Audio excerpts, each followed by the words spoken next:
Helen Thomas there. Now, to discuss this further, I'm joined in the studio by Gerard Lyons, Chief Economist at NetWealth and Board Member of Bank of China UK.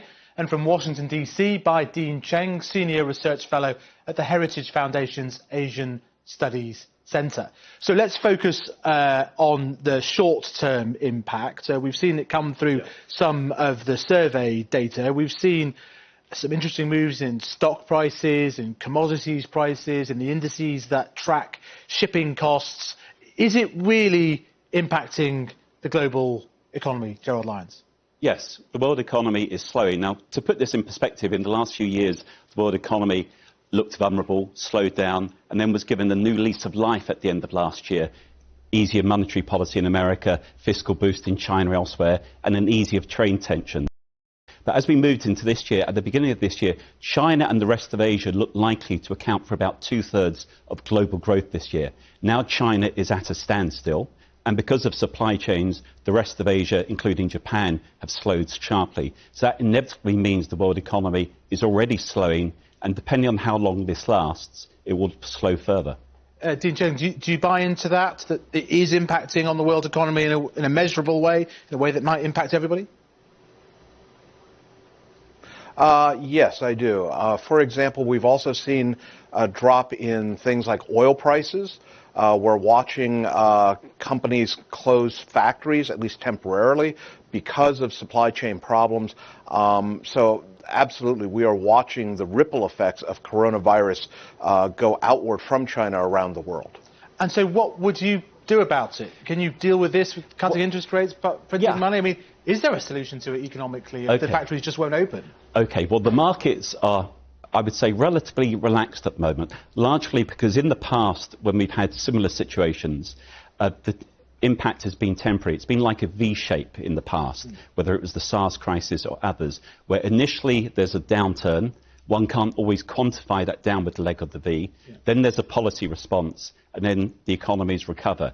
At the moment, the focus is on two things. First, on the policy response on the health side, and it's only when the virus has been seen to have peaked that we can then become very confident that we're past the worst. And the second focus has been on the policy response. And this weekend in Riyadh, the G20 finance ministers, central bankers, are likely to reiterate that they will ease further if necessary. Some countries have already eased policy, cutting rates, boosting fiscal stimulus. And the reason for that is to stimulate demand. But a big issue is supply. The private sector, because of integrated supply chains, is starting to pull back. So there's only a certain amount that policy can do. It can ease the worst, but not completely turn things around. And how helpful a comparison is SARS? That was back then, I think the UK economy was bigger than the Chinese economy, and it's now 10 times as big as the UK economy. And we've seen from Helen's chart there that it's impacting upon more people, Dean Cheng, and actually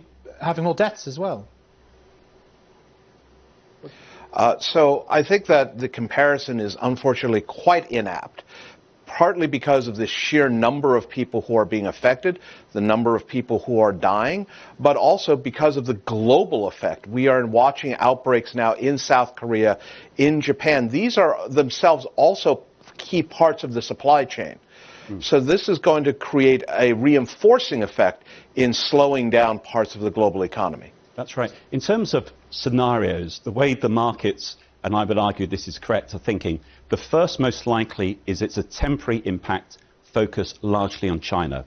The second scenario, which we're more likely to see, is it's a temporary impact global in its impact, other countries affected. But the third and the big worry is that all of these potential crises have what's called a fat tail risk, a small probability, high impact event.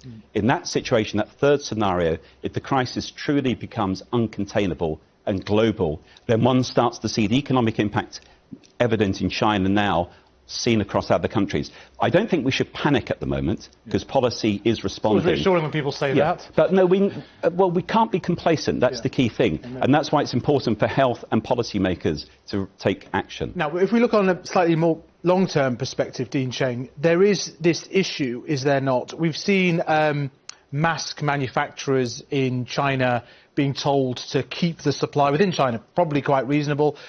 Some in the US administration have responded by saying, why are we so reliant on China? It works with some of the political trade tensions. Do you see a fundamental change in China's role as workshop of the world and this sort of aligning with some of the trade tensions that we have seen from the US?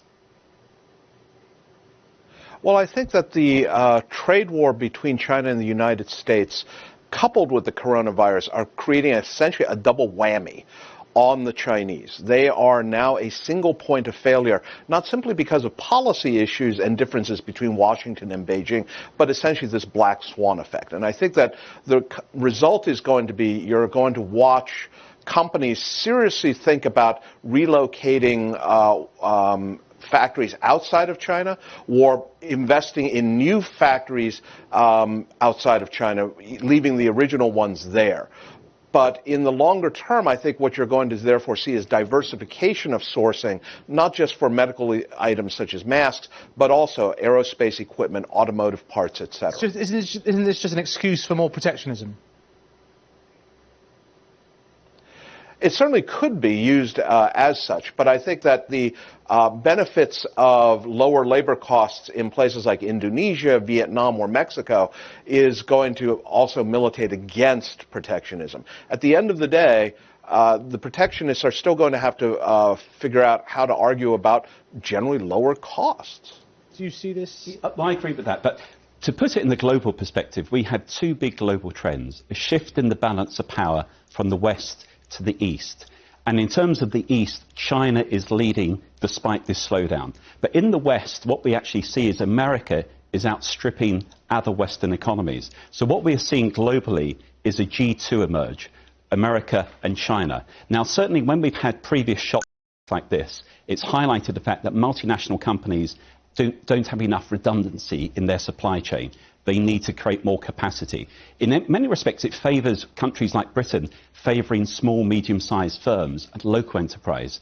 At the same time, deglobalisation is a bigger issue prior to this crisis. But at the end of the day, if the Americans take positive action to ease the trade war and the Chinese take action to prevent this crisis widening further, then I think the worst fears about deglobalisation will actually be capped. But no doubt that people will reassess how they do things in the future.